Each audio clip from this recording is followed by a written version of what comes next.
አይመለከተኝም እንዴ ነሽ እየወጣሽ ምን እንደምታመጭብን ማን ያውቃል እንዴ ችግር ብታመጭብንስ ምን አልሽ አንቺ ማን ነው ችግር የሚፈጥረው በተናገሪ ማን ነው ችግር ፈጣሪ እንዴ አንቺ ራስሽ ነሽ ማን ሊሆን ይችላል ስትፈልጊ ፍቅር ያዘኝ ምናምን ያለሽ ስትፈልጊ ደግሞ ረሳት ያለሽ እንዴ እኛስ አንቺ ተራክሽ ብዲሽ ነይ ትውሲ ወይ ነው ግን ስትባልሽ ነው ማተደው ነው ወይስ ከዚህ ጋር ፈጥቼ ልትረሽ አድርግሽ በተናገሪ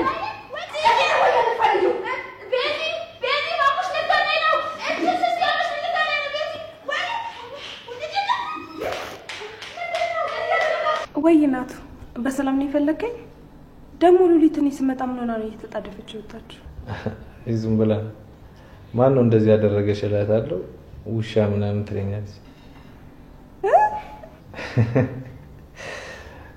እኔ አልጠራውሽም እሷ ናት ለማምለጥ ላይ ቀረች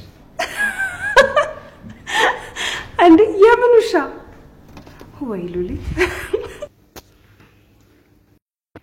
ሰላም እንዴት ናችሁ ወደ ሳብላይቱ ቤተሰቦች እንዲሁም ያረግ ድራማ ተከታታዮች ደህና ናችሁ እኔ በጣም ደህና ነኝ እግዚአብሔር ይመስገን ናታን እንግዲህ በውስጡ ደብቆ ያዘው ነገር አለ የኔ ተወዳጆች ምን መሰላችሁ ብዙ ጊዜ በኤፍራታ ተስፋ ይቆረጠና እንደማይፈልጋት ያስመሰለ ይመስላል ግን አሁንም ቢሆን በሷ ተስፋ አልቆረጠም ለሰዎች ማውራት ስላልፈለገ ነው እንጂ በውስጡ የሆነ ነገር ይዟል ይሄን በምን እንደምታውቁ ታውቃላችሁ የሆነ ጊዜ ብር ቸግሯት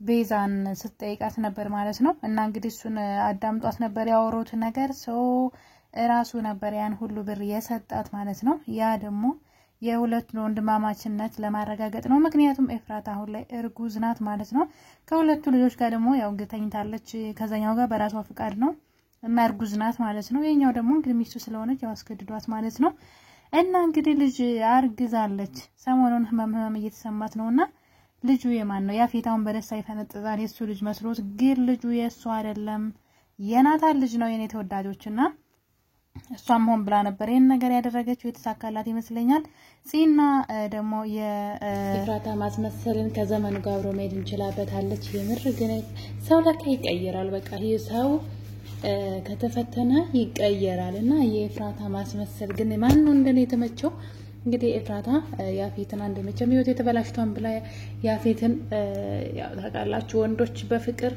ወደድኳችሁ ከተባሉ ማለት ነው በቃ ሴት የላከው ማለት ነው ምን እንደሚያስቡ ምን እንደሚያደርጉ ራሷ ያቁም እንግዲህ እሷን አምኗት እንግዲህ በነገራችን ላይ እዛ ስራ ውስጥ መግባት የምትፈልገው ለራሷ ጉዳይ ነበር ግን ነገሩ ትንሽ የሚያስፈራ ሆኖ አግኝቻለሁ ምክንያቱም ምን መሰላችሁ ነው ተወዳጆች ያፌታው ቆኖ ኤፍራታ አብራው እንድትሰራ የፈለገው ምክንያቱም ናታን ተጋጣሚ ወይም ደግሞ ተቀናቃኙ ናታን ሆኖ ስላገኘው ሁለቱ አብረው እንዲሆኑ ስለፈለገ ነው ማለት ሁለቱን ፊትለፊት ልክ ኤፍራታ ከሱ ጋር እየሰራች ያያት ሲናደድ ምናምን ማየት ስለፈለገ ነው እንጂ እውነት ለመናገር ከሆነ ፈልጎት አልነበረም ግን በጣም መፈራው ነገር እዛ ስራ ውስጥ ሌላ ወንጀል ተገኝቶባቸው እንዳይከሰሱና እስር ቤት እንዳይገቡ ፈራለሁ ኤፍራታና ናታን ማለት ነው አሁን እሱ ማድረግ የፈለገው ምን መሰላችሁ እኔ ስጠረጥር ያው ተቃላችሁ እኔ በጣም ነው የምጠረጥረው ነገር ደግሞ ይሆናልና ያፌት እንግዲህ ምን መሰላችሁ ሐሳቡ ኤፍራታን የዛ ስራ ኃላፊ ያደርጋትና ናታንም ደግሞ የዛች ሴትዎ ኃላፊ ነው ያዲሷ ተቀናቃኙ ማለት ነው ኃላፊ ነው እና እንግዲህ ሁለቱ በአንድ ወንበር ላይ ይቀመጣሉ አብረው ያዛሉ አብረው ይሰራሉ ማለት ነው አስቡት በቃ ኤፍራታና ናታን አብረው አንድ ድርጅት ውስጥ ተቀናቃኙ ነው ሊሰሩ ነው እንዴት አያችሁት ይሄ ነገር እውነት እንዲቀራረቡ ይረዳቸው ይሆን ወይም ደግሞ እንዲረዳዱ ይረዳቸው ይሆን ወይስ ነገሩን ያብስባቸው ይሆን ይሄ አብሮ መስራታቸው ማለት ነው ሁለቱን እንዲረዳዱ በርሳቸው ወንጀለኞች እንዲያጋልጡ የሚያግዛቸው ይመስለኛል ሳስበው ነው ማለት ነው ምክንያቱም ግን ደግሞ ሌላ መዘዝ ይዞባቸው እንዳይመጣ ያፌት ታጣላችሁ ተንኮለኛ ኳልኩሌት ህይወቱ በኳልኩሌት ነውና የፈለገ ኤፍራታን ቢወዳትም ራሱን አደጋ የሚጥል ነገር አያደርግም እሷን አደጋ ውስጥ በተገባ ራሱ ጉዳዩ አይደለም የገንዘብ ወዳድ ስለሆነ ማለት ነው የፈለገ ቢወዳትና እና እንግዲህ ሁለቱን አጋፍጧቸዋል ማለት ነው ጽዮን ደግሞ እንግዲህ በጣም ነው ያሳዘነች ጽዮን ግን የምር እንደው አንዳንዴ ግን ፍቅር የሚባል ነገር በጣም አስቸጋሪ ነው ቢኒያም የምር ግን አልተረዳቸውም እንግዲህ ያው እውነት ተደብቃ አትቀርም ጊዜው ሲደርስ ሁሉም ነገር መውጣቱ አይቀርም ግን ለጊዜውም ቢሆን ግን የያፌት ያክስቱ ልጅ ቢኒያምና ጽዮንን አላይቷቸዋል ማለት ነው። ቢኒያም የሚያስበው እንግዲህ ጽዮን እንዳስያዘችው እንዳሳሰረችው እሱ እንዲያግተው እንዳደረገችና ናታንም እዚህ ውስጥ እጁ እንዳለበት ምናምን ነው የሚያስበውና እሱን ለማናደድ ብሎ እንግዲህ ከያፌት ጋር ስራ ሊሰራ ነው። በጣም ይገርማል። እንግዲህ ሁሉም በአንድ ስራ ላይ ሊገናኙ ነው። ለዛውም እንትና ምን አይነት ስራ መሰላችሁ? ይሄ ህገወጣዊ ስራ ነው። ገባችሁ አይደል? እና እንግዲህ ያፌት ደግሞ ቢኒያም አብሮት እንዲሰራ ሊያደርግ ነው። ቢኒያም ደግሞ በናታን ተናዶበታልና በቀል እንዳያደርገው በየፈራሁኝ። ቢኒያም ትንሽ ሞኝ ነገር ነውና ማለት ቶሎ ይቸኩላል እና በጣም ሀቀኛ ምርጥ ሰው ነው፣ ግን ደግሞ ይቸኩላል። ስለዚህ ለያፌት አግዞ ናታንን ጎዳለው ብሎ ማለት ነው ተናዶበት ለያፌት አግዛለው ብሎ ህይወታትን ነገሮች እንዳያበላሽበት ማለት የሚገርመኝ ነገር ለምንድን ነው ሚስጥር ግን ደብቀው የሚይዙ ሴቶች? ለምንድን ነው የሆነባትን ነገር ለቢኒያም ብትነግረው ምንድን ነው ችግሩ? ለቢኒያም እውነቱን ብትነግረው ያለውን ችግር ለምን ያስፈራራት እንደሆነ ጽዮን ብትናገር ኤፍራታ የሰራችውን ስጣት መልሳሷም ልትደግመው ነው። ቆይ ምንድነው እንደዚህ? የምሬን እኮ ነው የምላችሁ። አንዳንዴ መናገር ያለብን ነገር ሰው ሊረዳን የሚገባ ነገር ካለ መናገር ነው ያለብን። ሁሉ ነገር ደብቀን ምን ከሆነ ሌላ ስህተቶችን ሌላ መጥፎ ነገሮችን ማንወጣቸው ነገሮችን እየጨመርን እንመጣለን ብዬ ነው ማስበው። ስለዚህ ኤፍራታና ጽይ ግን ምንድነው ሐሳባቸው? ለምንድነው የማይናገሩት? ችግር ሲገጥማቸው ራሳቸው ወደ መጋፈጥ ይገባሉና እሱ ደግሞ ሌላ መዘዝ። አሁን እንግዲህ ምንድነው የሚሆነው መሰላችሁ? እኔ ወዶች ቢኒያም ጽዮንን እየበደለችው ነው የመሰለው። ገባችሁ? ከሱ ውጪ እንዳንደችት እንዳረገችበት እንደማገጠችበት ከዛ ሰው ጋር ምናምን ነው የሚያስበው። ገባችሁ አይደለ? እስኪ ያስቡት። አንድ ወንድ የምትወደው ሴት ከሚጠላው ሰው ጋር ለዛው ማለት ነው እንደው ጥሩም ከማይባል ሰው ጋር ሆና እሱን ለማናደድ በሚመስል መልኩ እንዳያት አእምሮ ካሰበ ምን ሊያደርግ እንደሚችል እናንተን በጣም ነው የሚበቀላችሁና ቢኒያም አሁን በቀል ውስጥ ሊገባ ነው። እሱ ምንድነው ከያፌት ጋር ነው አብሮ የሚሰራው።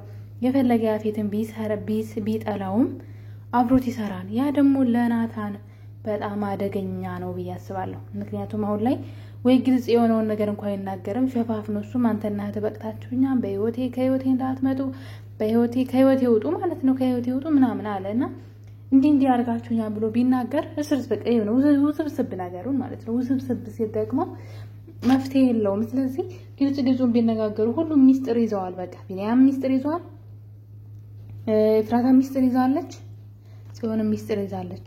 ይሄ ደግሞ ህይወታቸውን ያበላሻል። ስለዚህ አሁን እንግዲህ ናታን እያንዳንዱ የሚሰራውን ነገር ወይዘሮ ማን ነበር ስሟ?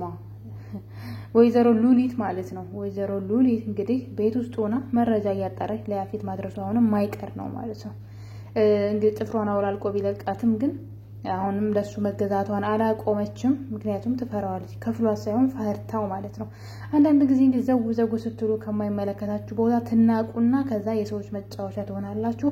እሷ ገንዘብ አገኛለሁ ብላ ነበረ ከሱ ጋር ዘው ብላ ሄደችው። ይሄው የማትወጣው አዘቅት ውስጥ ግብት ብላ ጭራሽ ለራሷ ለህይወቷ የምትፈራውና ቁጭ አለችና በጣም ስግብግብ ስንሆን ደግሞ ልክ እንደ ሉሊት ነው የምንሆነው። ምክንያቱም ለራሳችን ለህይወታችን ራሱ መከራ ይሆንብን እንኳን ገንዘብ ልናገኝበት ማለት ነው።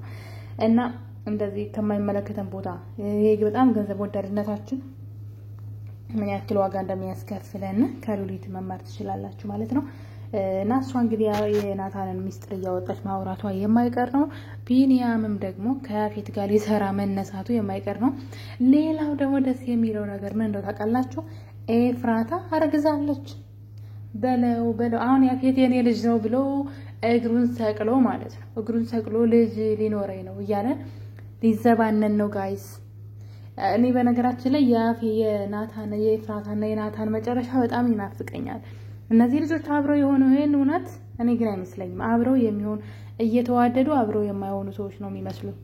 ምክንያቱም እኔ ናታንና ኤፍራታን በዚህ አልጠበቅኩኝም። በቃ ከመጀመሪያውም ሊፈተኑ ይችላሉ በፍቅር ከዛ አብረው ይሆናሉ የሚል ነበር ሐሳቤ። ግን ባልጠበቅኩት ሁኔታ ሌላ ታምር ውስጥ አስባችሁታል? እነዛ የሚዋደዱ ሰዎች ያቺ ሴት ሌላ ወንድ አገባች በቃ።